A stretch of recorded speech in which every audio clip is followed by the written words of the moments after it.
Qué lindo tomar este tiempo, ¿no? Compartir un rato de la palabra del Señor, recibir de Él, porque no nos reunimos solamente para charlar temas que tal vez pueden ser importantes, pero que no afectan tal vez o no cambian nuestra manera de pensar o de vivir. Pero sabemos que la palabra de Dios tiene el poder para dar frutos en nosotros cuando la germinamos en el corazón, la recibimos en el corazón, va a dar fruto en nuestras vidas. Y siempre Dios, y esto lo hablo porque a veces no lo decimos, pero es importante entender de que Dios siempre ve a cada uno de nosotros, siempre está atento. Y muchas veces por el tema de no tener tiempo, de estar con tantas actividades, con un sistema o una sociedad que nos demanda demasiado tiempo y esfuerzo de parte nuestra, de parte de cada uno, ¿no? Que el trabajo, que el colegio, que la universidad, que salir, que andar, que comprar, que vender, que esto, que el otro. Estamos inmersos en una carrera, ¿no? Que pareciera que a nadie le importa mi problema y a mí no me importa el problema del otro. Vivimos en una sociedad muy encerrada en sí misma, cada uno peleando, disfrutando o esforzándose por lo propio, sin ver la necesidad del otro, sin saber si a alguien le interesa mi problema. Y eso a veces lo llevamos a la familia, a lo más interno, ¿no? A lo más privado. Entonces no me interesa cómo está mi esposa, no me interesa cómo está mi esposo, mis hijos, mi familiar. Nunca hablamos de nuestros problemas, nunca lo hablamos. Para nosotros está todo bien, todo ok, bendecido, vamos para adelante, Dios va a abrir puertas, Dios nos va a ayudar, etcétera, etcétera. Y tratamos siempre a la gente de esa forma, ¿no? Como que está todo bien, y no está todo bien. Y eso con los años hace que nuestra vida se cargue, se oprima, y eso sí o sí va a explotar en nuestro cuerpo físico, en nuestra alma, e inclusive afecta mucho nuestra relación con Dios. ¿Por qué? Porque no lo hablamos, porque no lo expresamos, porque vemos, y muy a menudo, muy común, tristemente, en las iglesias que no, a nadie le interesa, nadie se preocupa o nadie ve cómo estamos viviendo. Recuerdan que hemos hablado cómo Jesús, luego de que lo expulsan prácticamente del templo, lo estaban buscando para apedrearlo por lo que él estaba enseñando, él sale y se detiene a ver a este hombre ciego y lo sana. ¿A quién le importaba la vida de ese hombre ciego, no? Tanta gente que iba al templo. Recuerden que el templo era visitado durante horas con mucha gente, la hora de la oración o el sacrificio de la mañana, o sea, usted se levantaba antes de ir al trabajo, pasaba por el templo. Estaba la hora de la oración de la tarde. Recuerdo Pedro y Juan a la hora de la tarde, que eran las 3 de la tarde, tenían que ir al templo a la hora de la oración y vieron a este hombre paralítico pidiendo limosna. Pedro se detiene ahí. No tengo ni plata ni oro, pero lo que tengo te doy. En el nombre de Jesucristo de Nazaret, levántate y anda. Y luego tenían el horario al atardecer, cuando ya el sol se ponía, tenían otro horario ya de visita al templo, los que más iban. Entonces, aquí estaba este hombre ciego que pidiendo limosna, o sea, punto. No había futuro para ese y Jesús se detiene con Él. Así es nuestro Dios. El problema es que muchas veces nosotros lo vemos a Dios como tan distante, como que a Dios no le interesa lo que yo sienta, lo que estoy pasando, mis anhelos, mis problemas, mis dolor, mi angustia, que lo dejamos pasar y decimos, no, esto va a demostrar que tengo poca fe, va a demostrar que no confío en él. Si yo le hablo a esto a alguien, si yo le cuento mi problema, mi necesidad, va a demostrar debilidad. Entonces nos tratamos de mostrar como fuertes, como que no peco, que soy santo, que oro mucho, que leo mucho, que soy un conocedor. Y esto con los años nos lleva a un vacío y a una sequedad, a una necesidad crónica, le podríamos llamar, que ya nada suple nuestra necesidad porque eso que nosotros no entregamos al Señor, que no hablamos, que no pedimos un consejo, que no soltamos de nuestra alma, pasan años y eso quedó como crónico, como una necesidad crónica constante que luego nos va a costar liberarnos. Nos va a costar creerle a Dios, creerle a las promesas de Dios. Yo puedo escuchar el testimonio de una persona que pasó por lo mismo y Dios lo bendijo y Dios lo sanó, lo liberó, lo levantó, etcétera, etcétera.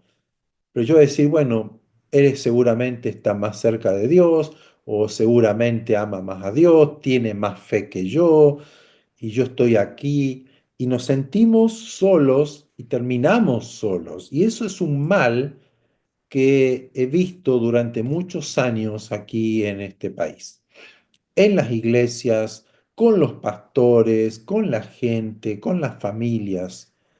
Todo se muestra bien, pero no está bien. Y eso, como cristianos, no debe ser así. Dice que nosotros tenemos que ser transparentes, sinceros, abiertos con el Señor y por supuesto con los hermanos. Obviamente uno tiene que saber con quién poder contar, confiar y con quién pedir oración. Y también yo ser alguien que me ocupe o me preocupe o esté viendo la necesidad del prójimo y poderlo, si está en mi alcance, ayudarle y bendecirle. ¿Y por qué lo hablo? Porque es necesario que nosotros sepamos que la iglesia es un cuerpo que, para hablar de otro tema, que no lo voy a hablar hoy, pero es un cuerpo y todos nos necesitamos y cada uno necesita del otro. Nadie puede decir, no, yo soy ojo, nadie me necesita. No, no. Todos los miembros del cuerpo son necesarios. Y si un miembro se duele o está enfermo o tiene una necesidad, todo el cuerpo, bueno, analice su cuerpo.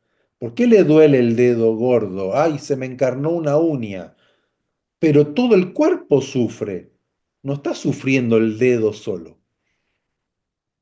Si a mí me duele la oreja, tengo un problema en el oído, tengo un problema en la vista, tengo un problema de dolor de cabeza, tengo un problema en el estómago, todo el cuerpo se sufre. Y nada de los miembros del cuerpo va a decir, ah, bueno, que se le arregle, algo habrá hecho mal el estómago. Bueno, es un problema del oído, ¿no? A mí no me incumbe, yo muevo los dedos, yo de la mano funciona bien, el estómago, el intestino funciona bien, es un problema del oído. No, todo el cuerpo se duele cuando un miembro está mal, todo el cuerpo. ¿Por qué la iglesia tenemos miembros enfermos con necesidades y a nadie le importa?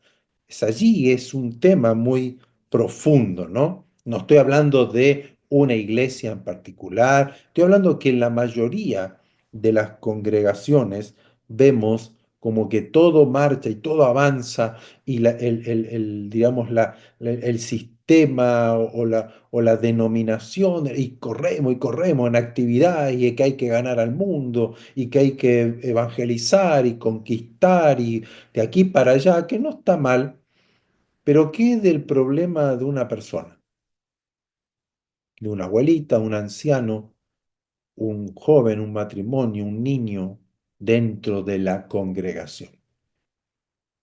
No nos enfocamos en las necesidades particulares. Y Jesús sí se dedicó y pasó tiempo uno a uno.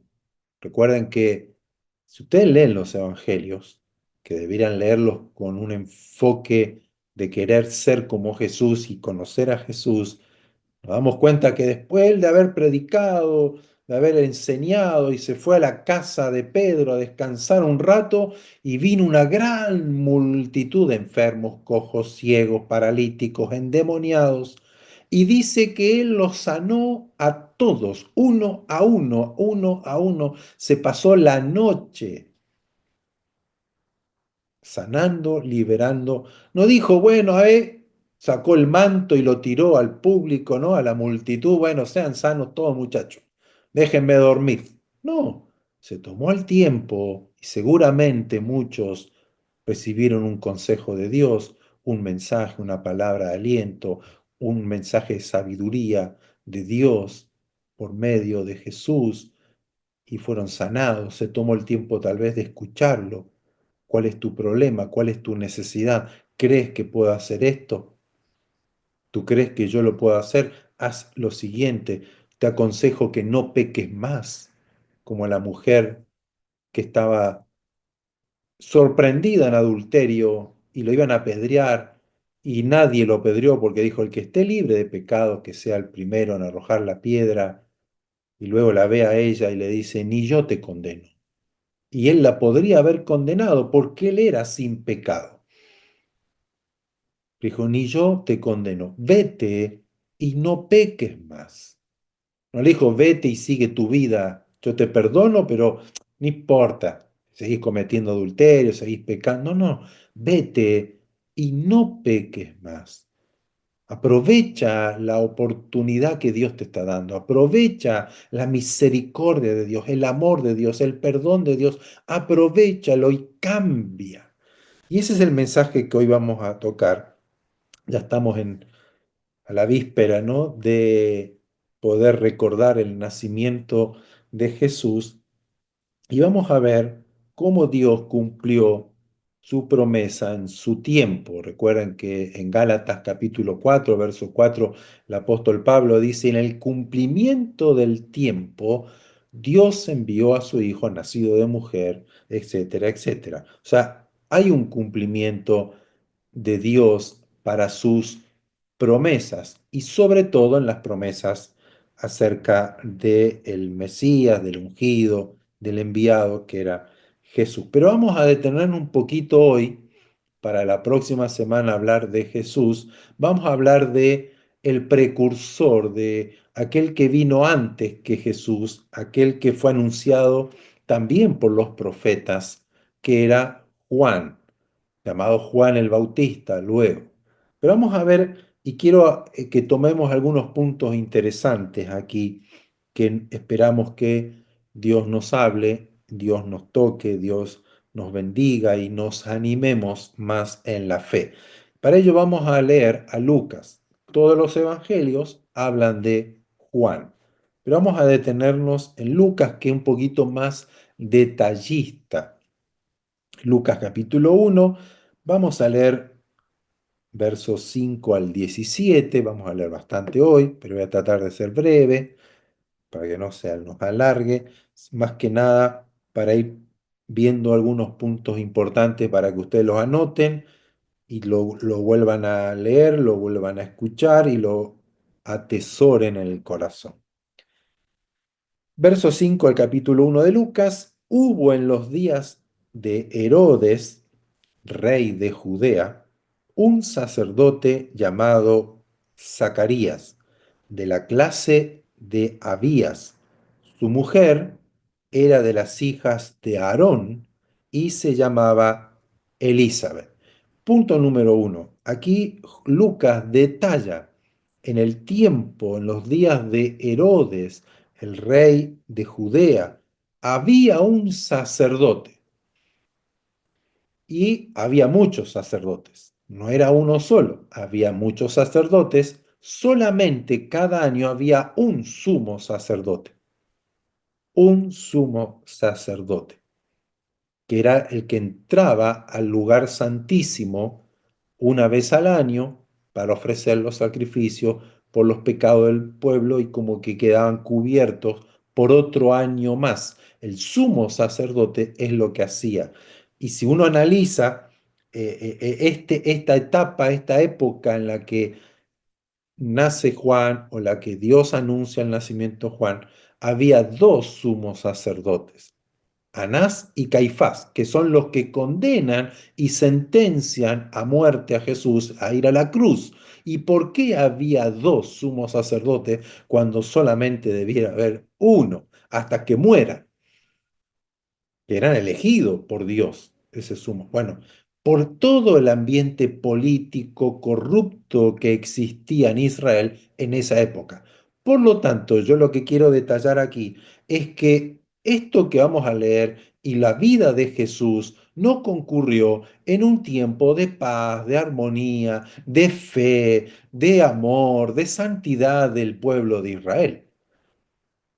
Todo ocurrió en corrupción, en violencia, ¿no? Estaban los celotes, peleas, ¿no? Terroristas que iban y mataban a los soldados romanos, corrupción en los soldados romanos.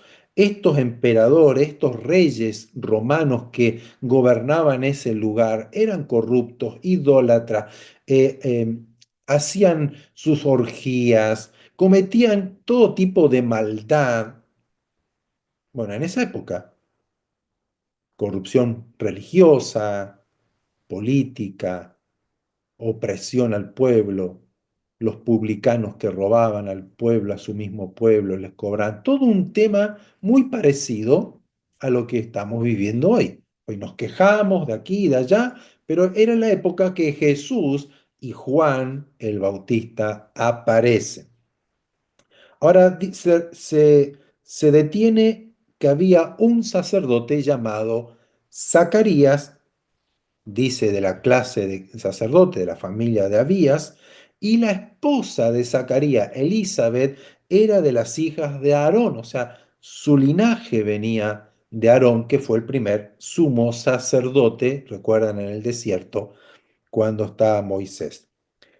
Y dice verso 6, ambos eran justos delante de Dios y andaban irreprensibles en todos los mandamientos y ordenanzas del Señor. O sea, el sacerdote era bueno, el sacerdote era justo, cumplía con la ley, cumplía con todos los mandamientos irreprensibles y justos delante del Señor. Pero, verso 7, no tenían hijo porque Elizabeth era estéril y ambos eran ya de edad avanzada. O sea, Dios se le aparece en esta escena a un matrimonio ya de ancianos, sacerdotes justos, puros, que cumplían, que amaban lo que hacían, amaban a Dios, pero no tenían hijos. Y aconteció en el verso 8 que ejerciendo Zacarías el sacerdocio delante de Dios, según el orden de su clase, conforme a la costumbre del sacerdocio, le tocó en suerte ofrecer el incienso entrando en el santuario del Señor, o sea, en el lugar santo, el altar del incienso estaba a las puertas, donde estaba el, el- el telón, diríamos, que separaba el lugar santo del lugar santísimo. Ahí estaba el arca del incienso o el mueble donde se encendía el incienso que representaba la oración y lo hacía en el horario de la oración. Entonces estaba allí él ofreciendo el incienso, entrando en el santuario del Señor, y toda la multitud del pueblo estaba fuera orando a la hora del incienso. Lo más probable que aquí haya sido o a las 3 de la tarde o haya sido ya al final del día, no lo especifica, pero una de los horarios de la oración. Y se le apareció un ángel del Señor puesto en pie a la derecha del altar del incienso. Y se turbó Zacarías al verle y le sobrecogió temor. Ahora, entendamos un poco que desde la última profecía del último profeta que Dios usó en Israel, habían pasado 400 años donde hubo un silencio profético de parte de Dios en Israel. O sea, no hubo profeta, no hubo palabra de Dios, no hubo nada que el pueblo haya escuchado de parte de Dios durante 400 años. Zacarías lo sabía, Zacarías entendía que Dios no había hablado al pueblo, había una sequía de la palabra de Dios, pero se seguían haciendo los rituales, los cultos en el templo. Entonces, cuando ve al ángel, él se asombra, se le da miedo al verlo, pero el ángel le dice, verso 13, Zacarías, no temas, porque tu oración ha sido, ¿qué cosa? Oída. Y tu mujer Elizabeth te dará a luz un hijo y llamará su nombre Juan. Y tendrás gozo y alegría, y muchos se regocijarán de su nacimiento, porque será grande delante de Dios.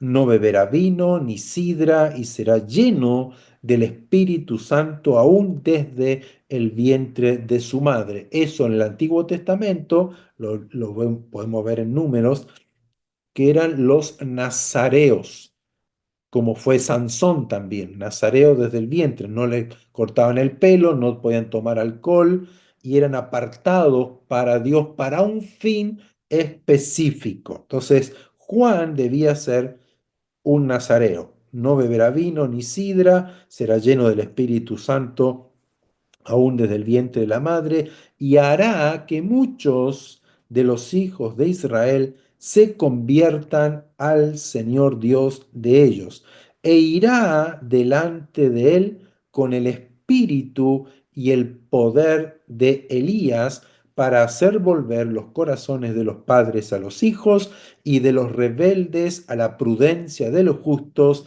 para preparar al Señor un pueblo bien dispuesto. Y esto es una profecía, o sea, el ángel le dice a Zacarías, mira Zacarías, tu oración ha sido oída, por lo tanto Elizabeth va a dar a luz un niño que va a cumplir la profecía y la promesa que Dios le dio al pueblo de Israel en el último profeta llamado Malaquías.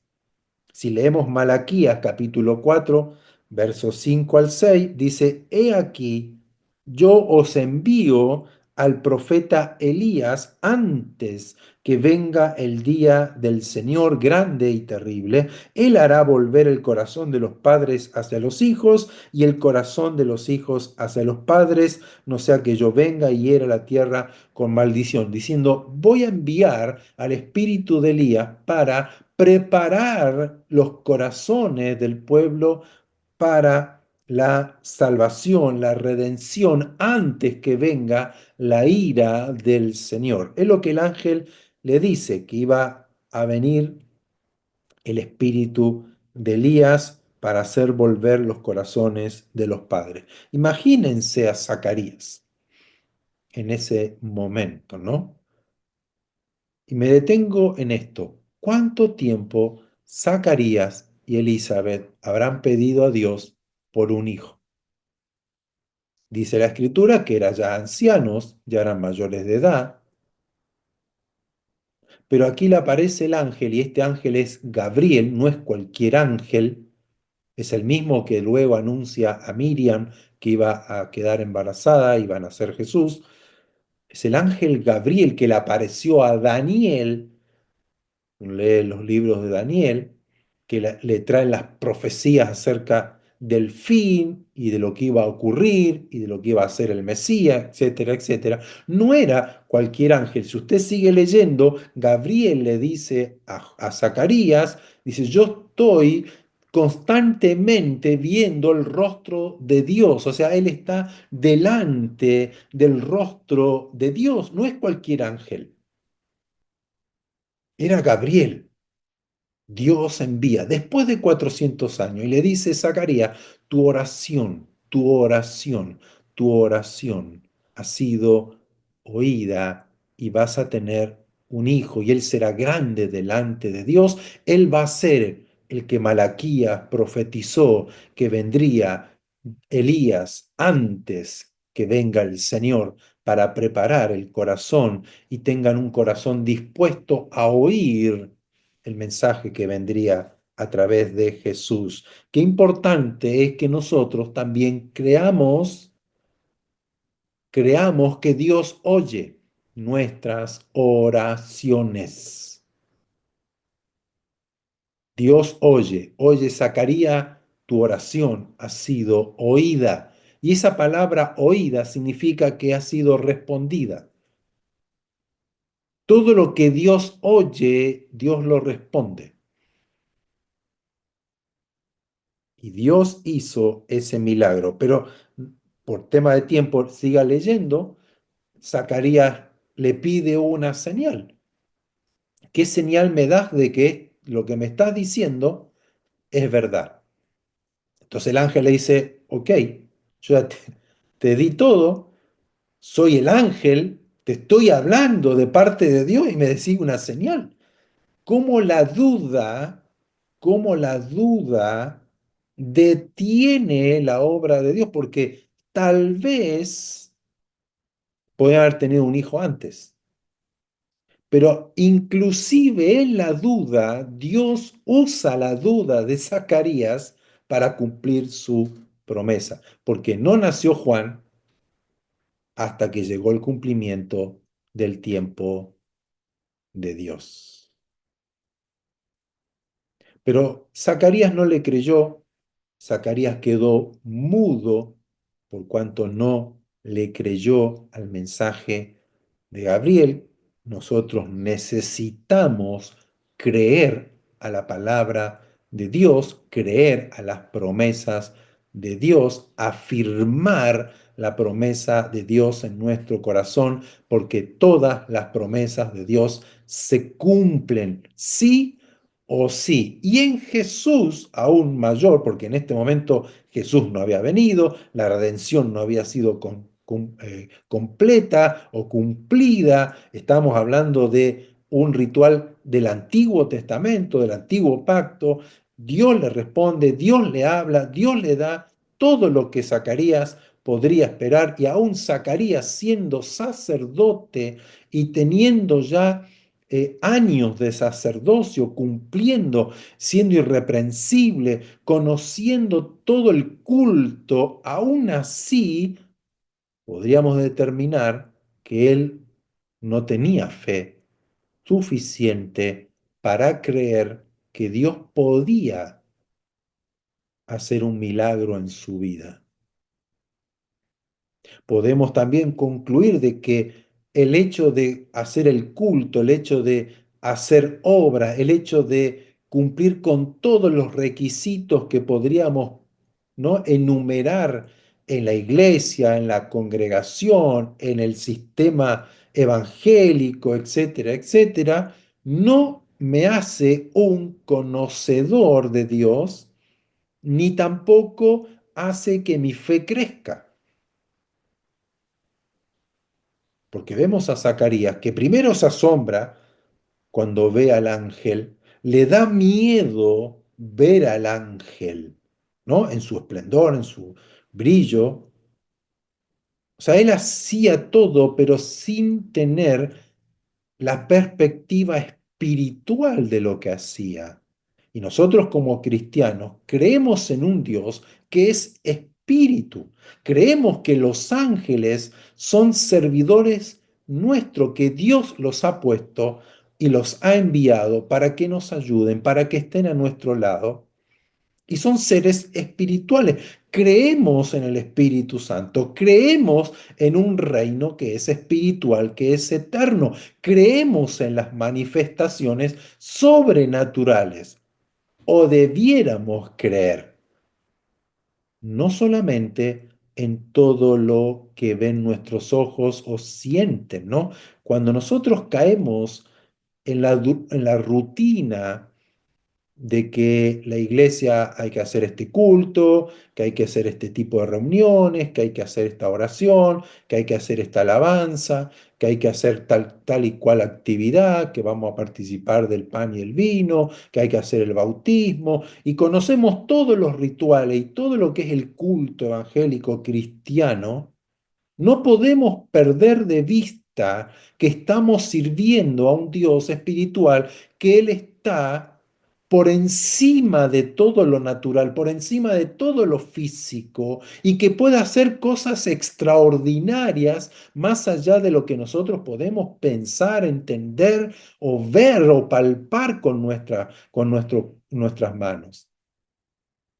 No podemos nosotros caer en el error de acostumbrarnos a todo lo que vemos, sentimos o palpamos sin ver que Dios es un Dios sobrenatural, que es un Dios que no tiene límites. Nada es imposible para Dios, porque a veces Dios nos habla y bueno, pero si dame una señal, Dios nos da la señal y luego pedimos otra señal y Dios nos da la señal otra vez y seguimos pidiendo señal porque nos cuesta entender y creer que Dios está por encima de todo límite que nosotros tengamos.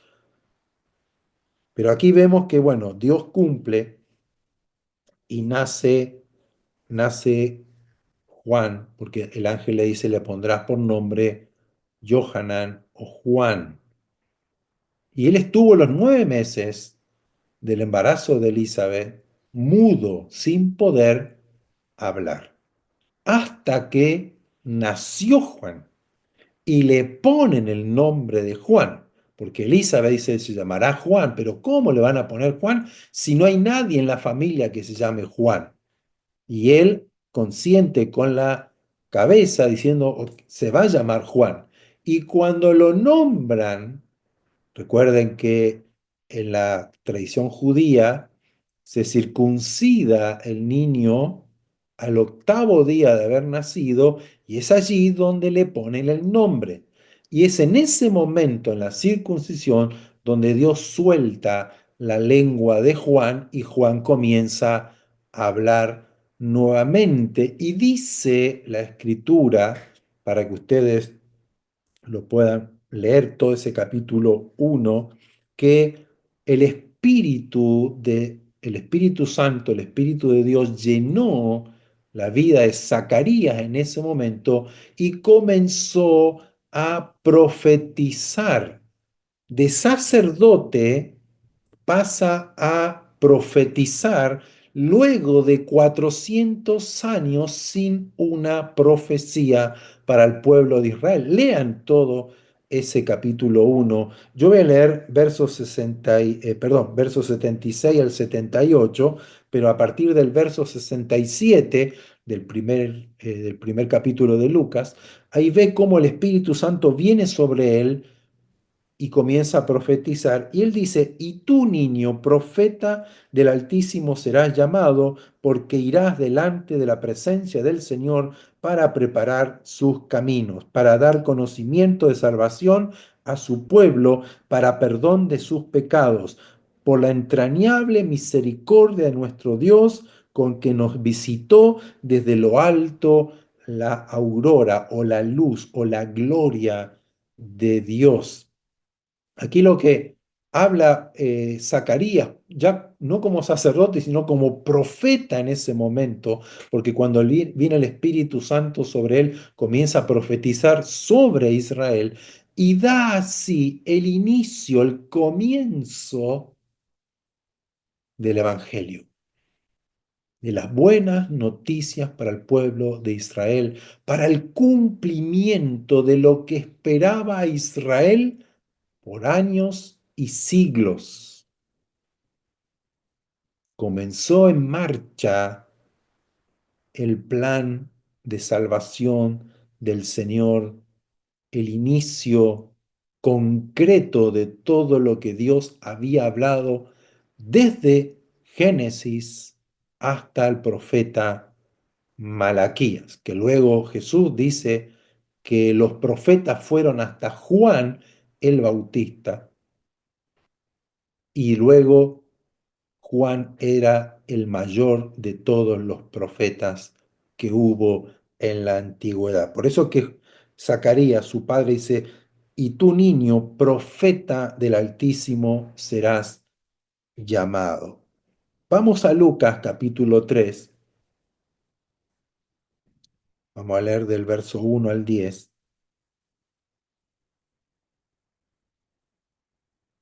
Cómo Lucas aquí da los detalles. En el año decimoquinto del imperio de Tiberio César, siendo gobernador de Judea Poncio Pilato y Herodes, tetrarca de Galilea, y su hermano Felipe, tetrarca de Iturea, y de la provincia de Traconite, y Lisanias, tetrarca de Abilinia. O sea, históricamente Lucas está detallando en qué momento está ocurriendo lo que él va a describir en este libro. Verso 2, y siendo sumos sacerdotes Anás y Caifás, vino palabra de Dios a Juan, hijo de Zacarías, en el desierto. Juan, ya cuando era niño, sus padres han muerto. Ya eran ancianos cuando lo tuvieron.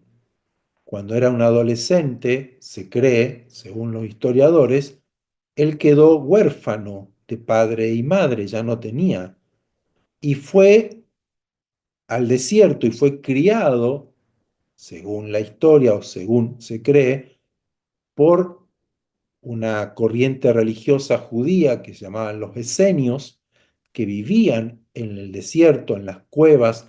Allí se encontraron muchos rollos de la Biblia antiguo en las cuevas. Yo estuve en una de ellas, donde vivían los esenios, que eran aquellos que no se juntaban con la ciudad, con los citadinos, diríamos, porque veían la corrupción, veían los pecados que tenían los sacerdotes, los escribas, los fariseos. Entonces ellos creían, un poco así, para que podamos entender los que han estudiado un poco la historia de la iglesia, como los puritanos en los años 1500 por ahí, donde no se contaminaban con el mundo, con la gente, porque veían la corrupción de la sociedad y sobre todo la corrupción en la esfera religiosa de aquel entonces. Entonces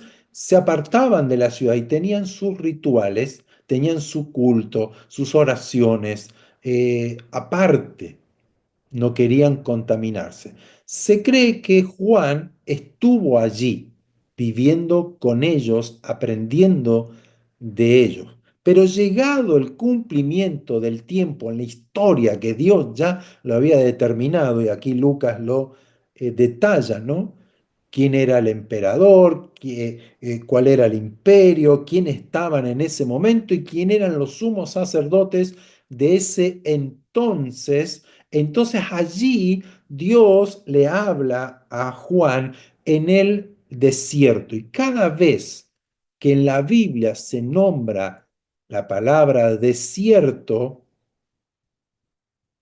no solamente se refiere a un lugar físico como el desierto de Atacama, ¿no? O aquí el desierto de Judea, sino que está hablando. Recuerden que Jesús también fue llevado por el Espíritu al desierto. Y el desierto, ¿qué nos enseña a nosotros? Recuerden Israel, 40 años en el desierto. Cuando habla la Biblia del desierto, que Juan estaba en el desierto, habla de un tiempo de dependencia de Dios, que no hay nada en el desierto, por lo tanto dependes exclusivamente de tu Dios. Los que vivían en el desierto, en este caso Juan, en el caso de Israel cuando pasó en el desierto antes de tomar la tierra prometida, cuando Jesús fue al desierto y fue tentado, Él depende, hay un periodo de tiempo de cada uno de nosotros que debemos aprender a depender exclusivamente de Dios, de una confianza, una dependencia de Dios, porque vemos que somos frágiles, somos débiles, somos necesitados. Y en ese periodo de tiempo es donde nosotros nos hacemos fuertes, es donde Dios nos habla, es donde Dios nos entrena, es donde Dios nos capacita en medio del desierto. Yo no puedo hacer nada, dependo exclusivamente que Dios haga algo. No tengo agua, no tengo alimentos, no tengo casa, ¿no? El pueblo de Israel en el desierto vio, experimentó el sustento, el cuidado y el poder de Dios en el desierto. Juan estaba en el desierto.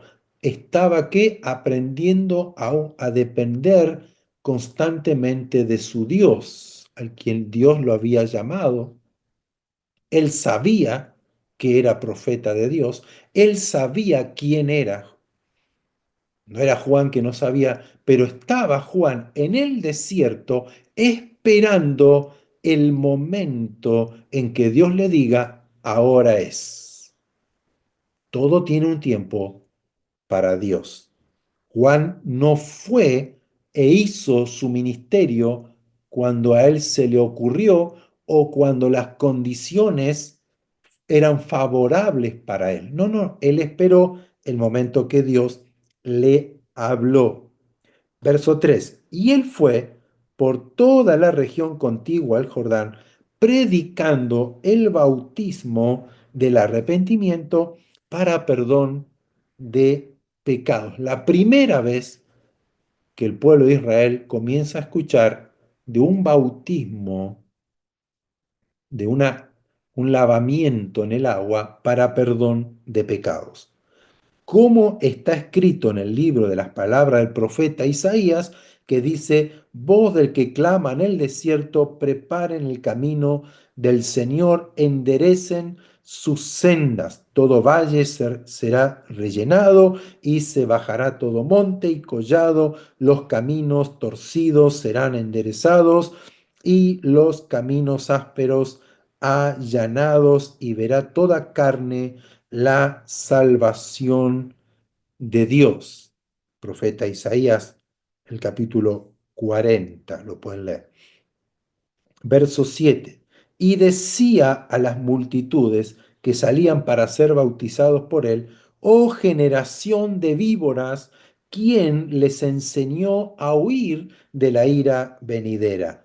Hagan frutos dignos de arrepentimiento y no comiencen a decir dentro de ustedes mismos, tenemos a Abraham por padre, porque os digo que Dios puede levantar hijos a Abraham aún de estas piedras. Y ya también el hacha está puesta a la raíz de los árboles. Por tanto, todo árbol que no da buen fruto se corta y se echa en el fuego. Y la gente le preguntaba diciendo, entonces, ¿qué haremos? Y quiero ir pasar a Mateo capítulo 3, verso 1 al 6. Mateo capítulo 3, 1 al 6, que está hablando de lo mismo del mensaje de Juan.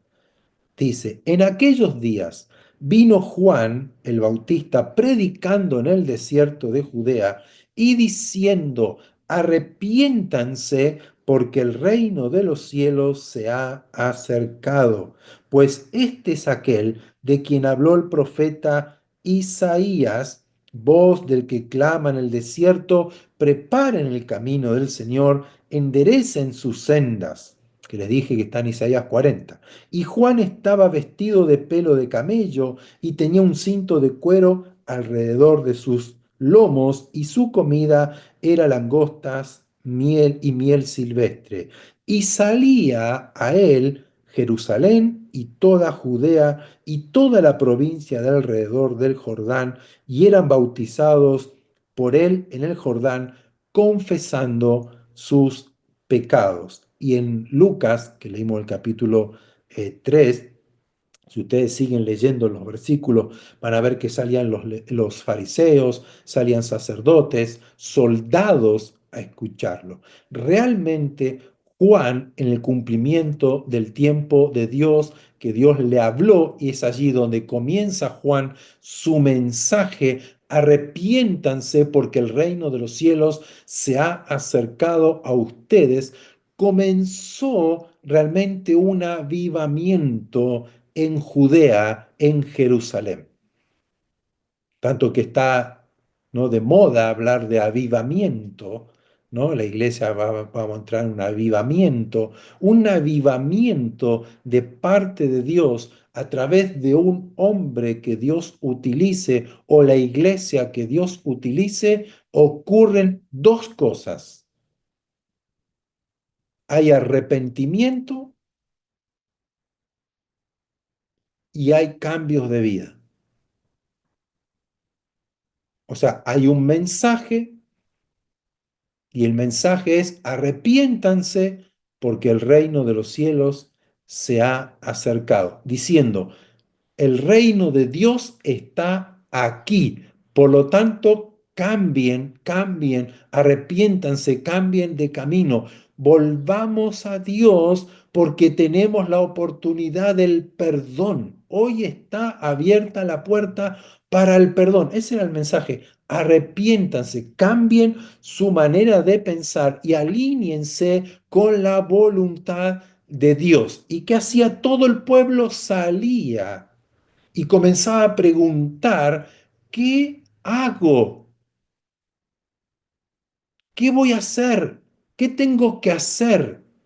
No preguntaban: ¿y ahora cómo hago el perdón? Sino lo que tenían en el corazón es decir: ¿qué debo cambiar? Y miren que cuando se bautizaban en el Jordán, dice que lo hacían confesando su pecado. Y Juan no estaba hablando aquí: vengan, que Dios le ama, vengan aquí, que Dios los va a recoger, que Dios los acepta como son, vengan acá, vengan, que Dios les va a prosperar, que lo van a decir. No, le estaba diciendo: manga de víboras. ¿Quién los está, no? ¿Quién les está enseñando a huir de la ira de Dios? ¿Quién? Y ese quién es el Espíritu Santo. Porque no hay un evangelio sin un cambio de vida, sin un arrepentimiento.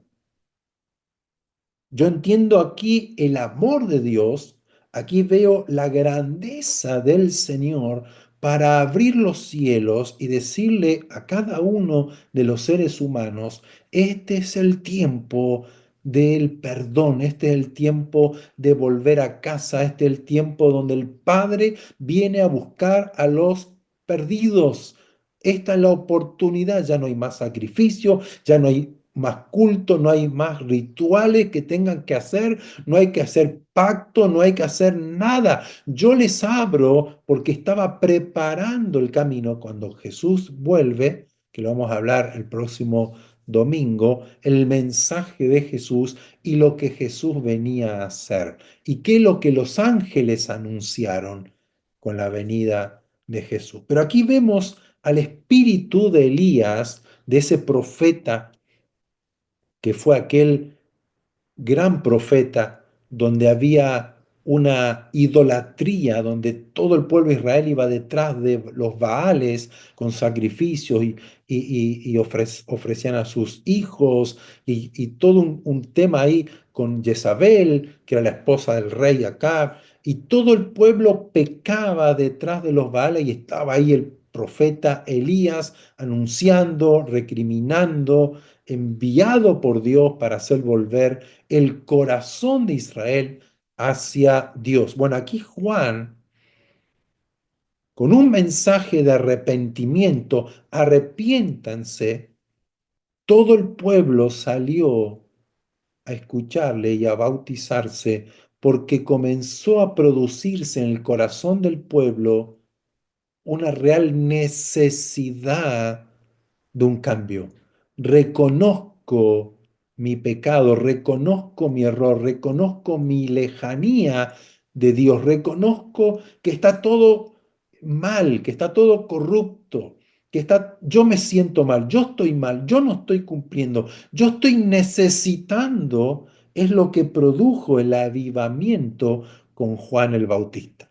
No podemos nosotros ver y disfrutar o palpar un verdadero avivamiento de parte de Dios si no hay cambios de vida, no hay un arrepentimiento genuino de corazón, donde no hay una convicción que yo diga, yo soy un adúltero, yo soy un ladrón y me arrepiento y cambio.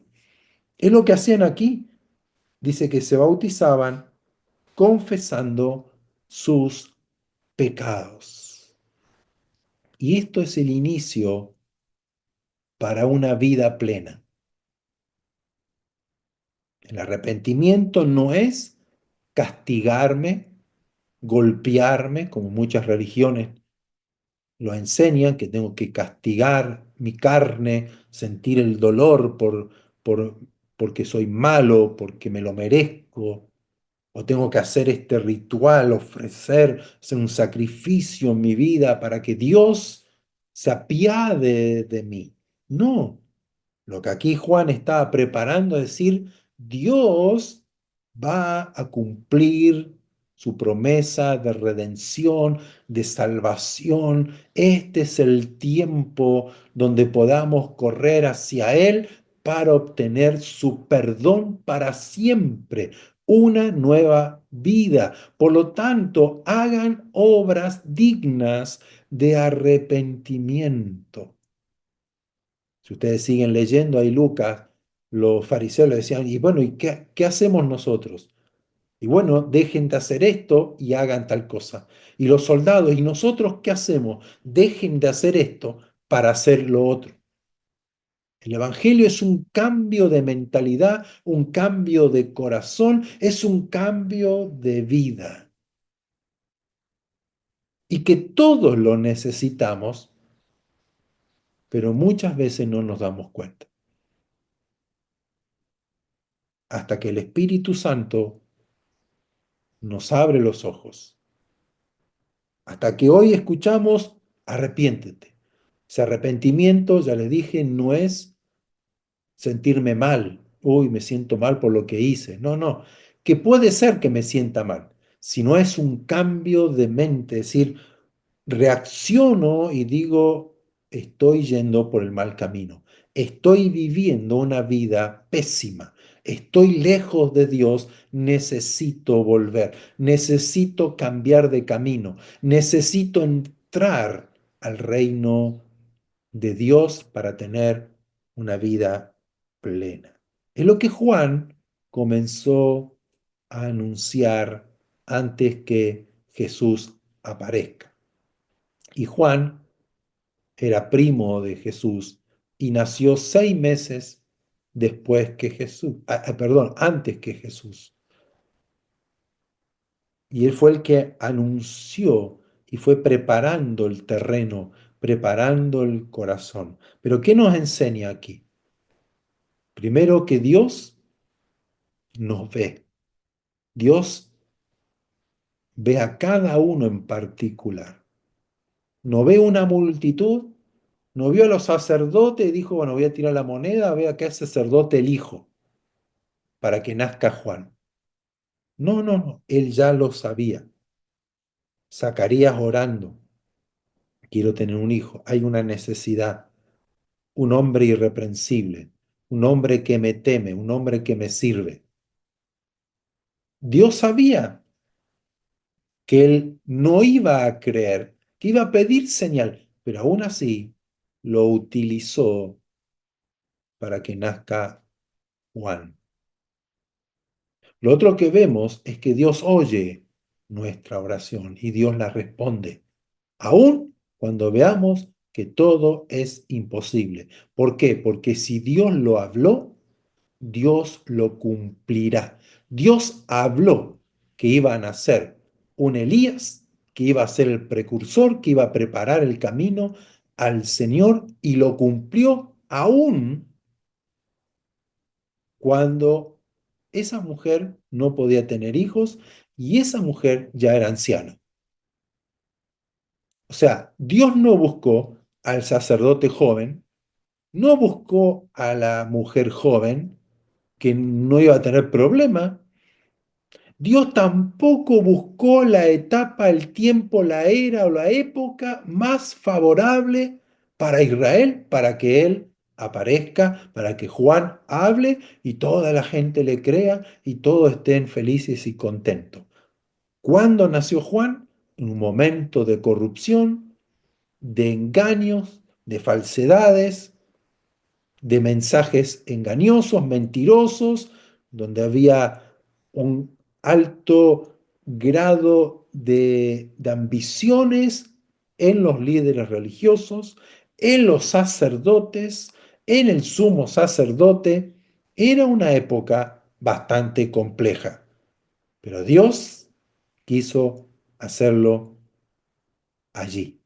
Entonces pregunto, para el cumplimiento de una promesa que Dios nos habló a nosotros. Hoy que tenemos la salvación, tenemos al Espíritu Santo, tenemos la revelación, tenemos ya la salvación, la redención, tenemos todo a nuestro favor.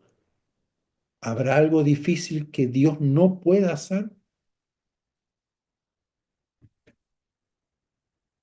¿Habrá algo que Dios no vaya a cumplir de lo que Él habló? Si vemos que en el momento más difícil y en el matrimonio más complejo, porque era más difícil que pueda tener un hijo Elizabeth a la edad ya estéril y encima anciana, Dios lo hizo así. Y vamos a ver luego cómo Dios también hace milagros en el nacimiento de Jesús. ¿Esto qué nos habla? De que Dios es el dueño del tiempo. Dios es el que está por encima de todo gobierno, de todo imperio, de toda dificultad, de todo lo que ocurra a nuestro alrededor, que si están los de izquierda, que si están los de derecha, que si son comunistas, que si no son comunistas, que si son dictadores o no son dictadores, que si estamos en el auge de la economía o estamos en la pobreza, un país miserable, un país lo que es, llámelo como quiera. Dios no se limita a nada ni a nadie. Dios para cumplir una promesa, su palabra, no espera que esté el presidente tal, que esté el otro, o que esté bien económicamente para enviarlo a una misión o para evangelizar. Dios no tiene límites para cumplir sus promesas. Nosotros decimos, pero ¿cómo va a ser? ¿Cómo lo voy a hacer? ¿De qué manera? ¿Dios será que lo va a cumplir en mí? ¿Será que este es el momento? ¿Será que Dios lo podrá? No, que ahora no es. No, no, Dios no tiene límites. Estamos viviendo en el tiempo que realmente Dios lo habló. El justo por la fe vivirá. No por las circunstancias, no por la economía estable o inestable, no porque todo me vaya bien, sino cuando todo parece destruirse, Dios tiene sus métodos y sus formas de hacer cumplir lo que Él prometió a la iglesia y a cada creyente. Lo hizo una vez, lo hizo dos veces, lo hizo tres veces. Leamos toda la escritura y metámonos en los zapatos de cada personaje. Recuerden que Juan el Bautista terminó decapitado por hablar la verdad, pero Juan el Bautista lo hizo y Dios lo respaldó y Dios preparó el camino para que cuando viene Jesús, mucha gente le creyó y le siguió. Dios no tiene límites, Dios no depende de cómo yo esté, ni cómo esté mi país o mi ciudad o mi familia. Dios no depende de eso. Dios depende de que yo le crea o no le crea, de que yo le ame o no le ame. es allí donde yo voy a ver el reino de Dios, donde yo voy a ver la gloria de Dios. Cuando hay un corazón arrepentido, cuando hay un corazón que ama a Dios, Dios se va a mover a través nuestro y en favor nuestro. Creamos en las palabras del Señor, que Él cumple sus promesas y su palabra. Cierre sus ojos, quiero que piense en esto. ¿Qué oración está haciendo? ¿O cuánto tiempo está pidiendo por algo? ¿Está haciendo una oración como Zacarías, orando por su hijo, orando por un descendiente? El ángel le viene y le dice, tu oración ha sido oída. ¿Qué circunstancia está viviendo que pareciera que lo que usted está pidiendo, esa promesa, esa palabra de Dios, parece imposible que se cumpla ahora? No, no, que una enfermedad, un problema económico, un problema emocional, familiar, como usted quiera llamarle. ¿Dios acaso ha perdido su poder para bendecir, para salvar, para responder a sus oraciones? No es que yo soy un pecador, soy malo, hice muchas cosas malas. ¿Acaso el perdón de Dios no es suficiente para usted? Todo el sacrificio que hizo Cristo en la cruz, todo lo que tuvo que pasar en esa vida temporal de 33 años, por amor a mí, por amor a usted, para perdonarle y en la cruz decir, Padre, perdónales porque no saben lo que hacen, diciendo, consumado es, hecho está, todo está listo, ahora es el tiempo de la salvación. En el cumplimiento del tiempo, Dios envió a su Hijo, Jesucristo. ¿Para qué? Para que los cielos sean abiertos y los ángeles bajen y desciendan y suban y atiendan a nuestro clamor, subiendo y bajando con nuestras oraciones, y el mover del Espíritu Santo esté a nuestro favor para bendecirnos, para llenarnos de vida, vida en abundancia, liberarnos, romper cadenas, ataduras, abrir las puertas de las cárceles, haciendo en nosotros una nueva criatura y poder ver y entrar al reino de Dios y experimentar el poder de la vida y vida en abundancia que Él ha prometido. Porque Jesús dijo, el que cree en mí, en su interior correrán ríos de agua de vida eterna. El que me sigue no andará en tinieblas, porque yo soy la luz del mundo. Si yo creo y yo sigo a Jesús, no puedo andar en tinieblas, no puedo andar en una vida en pecado. Sí o sí se cumple sus promesas, una nueva vida.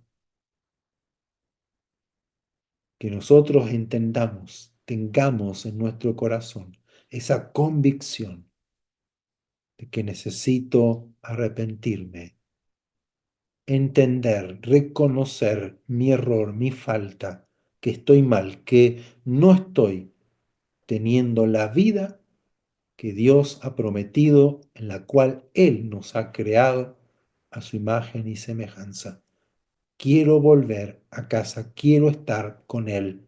Por lo tanto, es necesario arrepentirme y entrar por la puerta que es Jesucristo y ver en Él, creer en Él, en lo que Él hizo, que tengo acceso libre a su presencia y decirle, Padre, aquí estoy, he pecado contra ti, me he desviado, he caminado mal, pero hoy vengo a ti porque quiero caminar una vida nueva, la vida que tú me das.